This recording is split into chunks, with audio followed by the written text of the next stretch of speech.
तो हम लोग कुछ प्रीवियस ईयर प्रॉब्लम्स को सॉल्व करने की कोशिश कर रहे हैं। आईआईटी जेडब्ल्यू में जो प्रश्न आए हुए हैं उनकी हम लोग बात करेंगे। तो हमने दो प्रश्न अभी लिए हुए हैं, एक एक करके सॉल्व करके दिखा रहे हैं आपको। प्रश्न है without expending proof that this determinant equal to 0। सबसे पहले हम इसी प्रश्न को हल करेंगे, सॉल्व करेंगे। आइए सॉल्व करते हैं। तो सबसे पहले यहाँ पे cos a प्लस बी का फॉर्मूला सभी जगह पे अप्लाई कीजिए। तो ये है sine alpha sign beta sine gamma cosine alpha cosine beta cosine gamma. इसके बारे में देखिए, cos alpha cos delta minus sine alpha sine delta cosine beta cosine delta minus sign beta sine delta. यहां देखिएगा cosine gamma cosine delta minus sign gamma sine delta.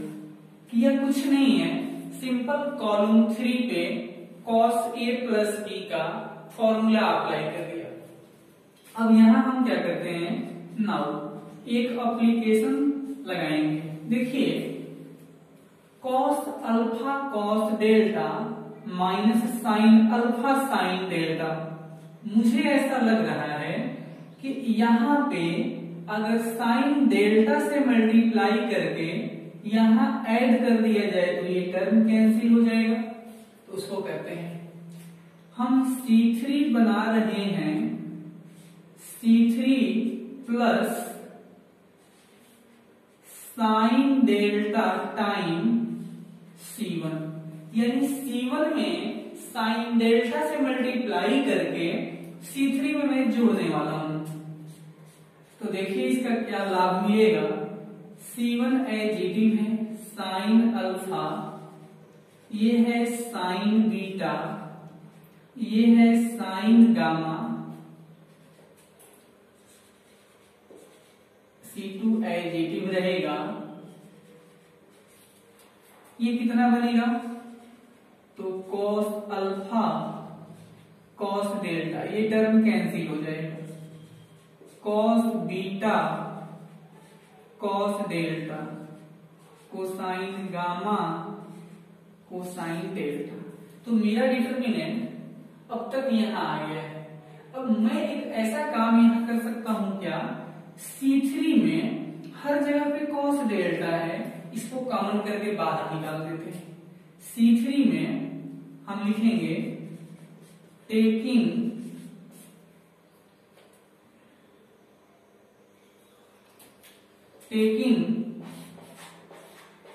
cos delta common from C3 से आप cos delta को common कर लीजिए तो क्या बन जाएगा, sine alpha sign beta sine gamma cos alpha cos beta cos gamma again cos alpha cos beta cos gamma. और पूरे का आंसर 0 हो जाएगा। यहां लिख देंगे कि सिंस कॉलम 2 और कॉलम 3 आइडेंटिकल हो गए थे, इसीलिए इसका आंसर हमने यहां 0 कर दिया और हेंस प्रूफ हमने यहां इस प्रश्न को हल कर दिया, प्रूफ भी कर दिया। इसी तरीके से आइए हम लोग दूसरे वाले और प्रश्न ले रहे हैं। बहुत अच्छा प्रश्न है, इसको सॉल्व करेंगे। तो इस प्रश्न में थोड़ा देख लीजिए, एनसीआर एनपीआर मतलब कॉम्बिनेशन वाले कॉम्बिनेशनल फॉर्मूले हैं।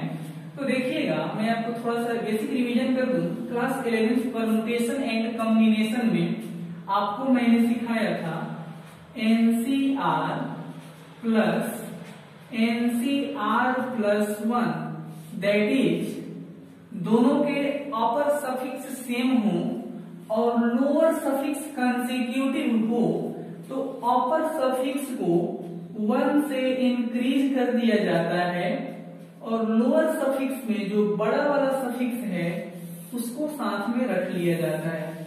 तो इस फॉर्मूला से इसको लिख सकते हैं, मतलब ये हमारा एक फॉर्मूला है। एक और फॉर्मूला मैंने आपको दिया था क्लास 11th में, वो था RNCR equal to n into n-1 CR-1। ये दोनों फॉर्मूले इस फॉर्मूले में इस प्रश्न में हम यूज करने वाले हैं। RNCR equal to n into n-1 CR-1। तो इस प्रश्न में मैं कर क्या रहा हूं, बेसिकली यहाँ पे मैं C2 बना रहा हूं, C2 बना रहा हूं C1 और C2 को जोड़ करके। तो देखिए क्या बनेगा, जब आप C1 और C2 सबसे पहले आप C1 को एडिटिव छोड़ दो तो NCR-1 NCR+1 रहेगा। C2 में आइए तो C2 बनेगा n+1 CR। यहां क्या बनेगा, तो n+1 CR अगेन क्या बनेगा, तो n+1 CR+2। तो हमने इस फॉर्मूले के अकॉर्डिंग इस दोनों को ऐड कर दिया। अब यहां देखिएगा RNCR जो यहां है वही यहां होने पे ये फॉर्मूला यूज होगा। तो इसको आप क्या लिख सकते हैं, तो इसको लिखेंगे n+2 into n+1 CR, that is n-1 CR-1। इसको अब लिखिए, क्या लिखेंगे, तो इसको लिखेंगे आप n+2 और यहां क्या लिखेंगे n+1 CR+1। यहां क्या आएगा, तो n+2 साथ में क्या आएगा, तो n+1 CR+2। अब तक हमने इतना काम कर दिया। अब यहां फिर से अगेन अप्लाई करो आप।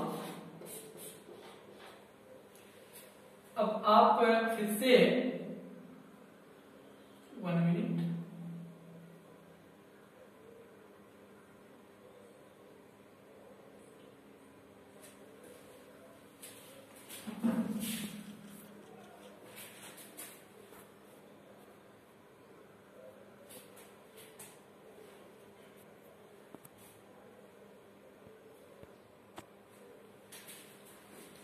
तो अब यहां देखिए अप्लाई भी कर सकते हैं और नहीं भी करके हम बना सकते हैं। यहाँ पे मैं विदाउट एप्लीकेशन का ही इसको सॉल्व कर देता हूं, देख लीजिए कैसे बन जाएगा।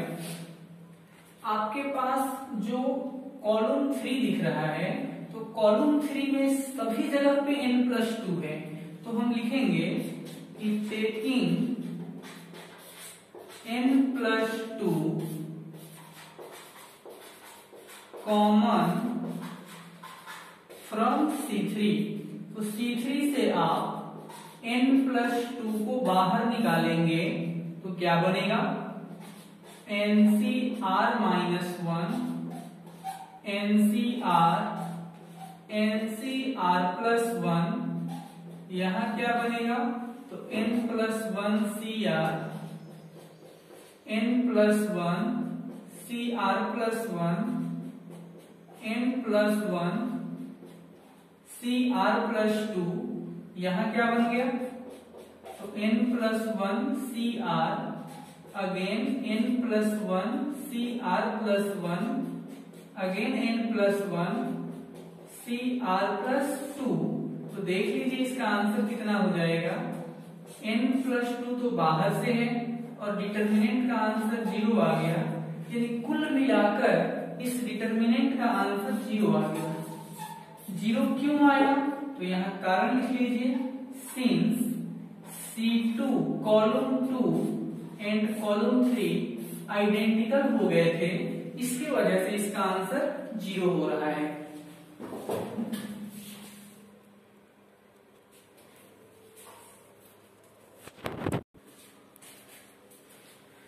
तो यहाँ पे हम एक और प्रॉब्लम ले लिए हैं, कह रहे हैं कि so that this determinant equal to this determinant.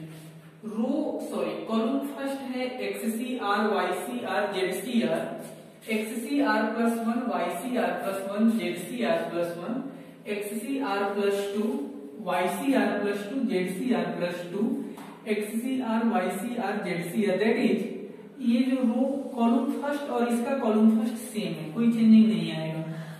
Column 2 में x plus 1 CR plus 1, y plus 1 CR plus 1, z plus 1 CR plus 1 कर देना है। कॉलम 3 में x plus 2 CR plus 2, y plus 2 CR plus 2, z plus 2 CR plus 2 बना देना है। आइए हम कोशिश करते हैं, तो हम लेफ्ट हैंड साइड से ही चलेंगे। तो देख लो लेफ्ट हैंड साइड में जो हमारा ये डिटर्मिनेंट है, इसमें हम अप्लाई कर रहे हैं, एक एप्लीकेशन लगाएंगे।